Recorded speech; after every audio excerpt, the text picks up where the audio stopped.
3 tips for speaking for introverts. Now, it's really important, first of all, to really delineate the difference between introvert and extrovert. Most people think about introversion as being shy or socially awkward, but being introversion has nothing to do with being socially awkward or shy or having nervousness when public speaking or avoiding public speaking. That is not about introversion. That's not what introversion is all about.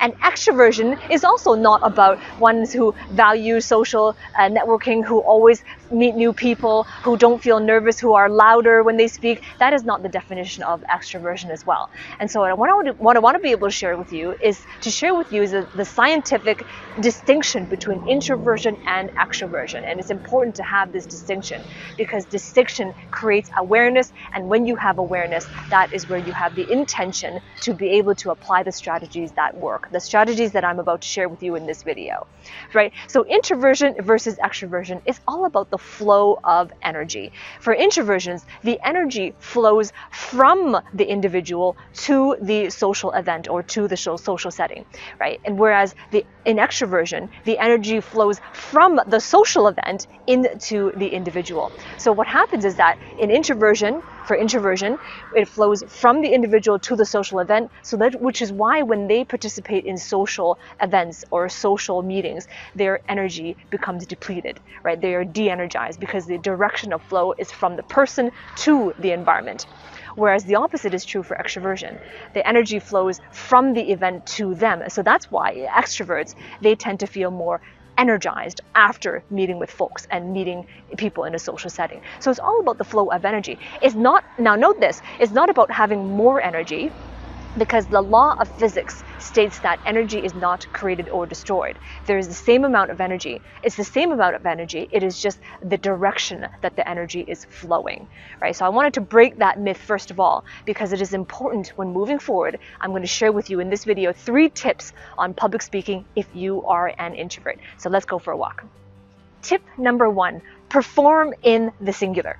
Right? Chances are, if you are an introvert, right, it is a lot more overwhelming to speak in groups, right? Maybe for you it is in a group that is larger than 3 people, or maybe it is about a group that is larger than 10, right? When you are speaking in front of a group of people, perform in the singular, which means that although there are a number of people in the room, or there is a circle of individuals that you are speaking to, right? Speak to one person at a time. Focus on the one individual. And when you are presenting, when you are in that conversation, focus on one person at a time. So maybe you're speaking to this person at that given moment, and then you switch and you talk to a different person in that moment, and then you switch and you talk to a different person in that moment. So in the whole conversation, each part of the conversation, you know that you're just focusing on one individual. And that helps you to handle some of the overwhelm that you might feel if you are speaking in a group. And chances are, when you are doing that, you're still able to have your conversation heard by everybody in the group. It's just that you are able to chunk down the performance and therefore eliminate the overwhelm that comes with speaking in a group. So perform in the singular. That's the first step. Tip number 2, practice in solitude. When you are in solitude, when you are alone, that is where the environment and that is the mental focus that you need to be able to master the skill set. That is where you can have the intensity of focus that is necessary to become better at what you are trying to achieve, to become improved in the arena that you're trying to improve. It is about intense focus, and that can only be achieved when you are alone, when you are in solitude. Right? And so for you, if you are an introvert, that may be some sense of relief because it means you are alone, you are in solitude, which is energizing for you. Because remember, the direction of flow is from the social event and to you. So if you are practicing in solitude, you will have energy. It will energize you rather than deplete your energy. And so you might be asking, right? You might be listening to this and you might be thinking, well, how is practicing in solitude going to help me? Well, there was a study by Florida State University, a study by psychologists and by neuroscientists.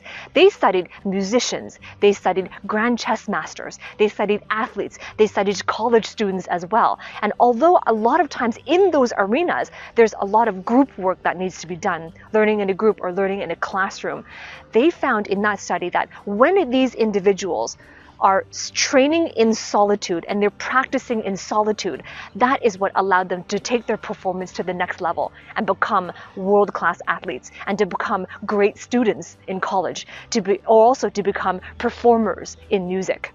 Right? And so it is in this alone study, when you are practicing, when you are in solitude, that gives you the focus that a group would not allow you to have, right? But here's the thing. It is about practicing what will make permanent, right? Because most of the time, how many of you have heard that saying, practice makes perfect? Practice does not make perfect. Practice makes permanent. So therefore, you have to know what you are practicing. Because if you're practicing the wrong thing, then you're going to have that outcome, because practice is going to make permanent that outcome. So be careful what you are practicing.